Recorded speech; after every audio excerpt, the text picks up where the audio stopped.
Mipanaw na ang 18 anyos nga amateur boxer nga unang nakumatos human ang dulan ini sa Bansalan, Davao del Sur sa miaging bulan.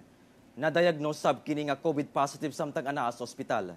Ano ang report ni Argil Relator? Human ang 22 ka adlaw nga pagkumbati aron malugwayan pa ang iyang kinabuhi. Mipanaw na ang 18 anyos nga amateur boxer nga si Anselmo Tagalog Jr. lunas sa gabii sa Southern Philippines Medical Center sa Davao City kung asa kini naka-confine.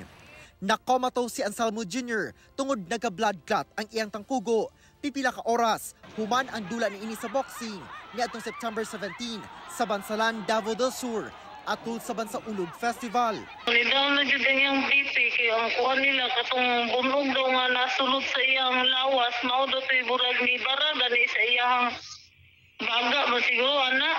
Kay numduman sab nga nagmalumpuson ang duha ka operasyon sa ulo ni ini.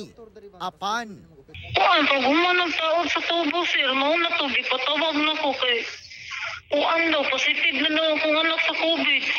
Pero katutong after na sa sa ikaduhang operasyon. Oo, katong nang ikaduha. Busa, doble ang kasakit nga gibati sa kabanay. Sanglit buot nila nga mapahilo na og tarong ang lawas ni Anselmo. Usap man tanawagan na makuha na ko ni anak na ko karon na dili sa SMC nga una-una kanila ni sakit sa COVID kay boxing magwinungdan na ni nagkumato siya. Para mapahipos ko na ko siya. Paimutan na ko yung rewas parang di sa sakit.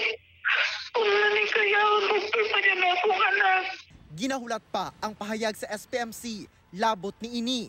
Nanawagan sab ang inahan ngadto sa LGU Bansalan ug sa organizer nga Amateur Boxing Association of Bansalan Incorporated nga tabangan sila sa galastuhon sa ospital ug sa pagpahiluna sa lawas.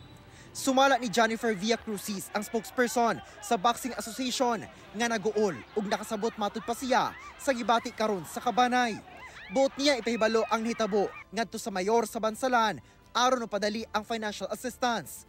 Nangayon ang sabsiya og hinabang sa tanang coaches. Kauban si Melchor Awing sa kamera. Ako si Argil Relator para sa One Mindanao.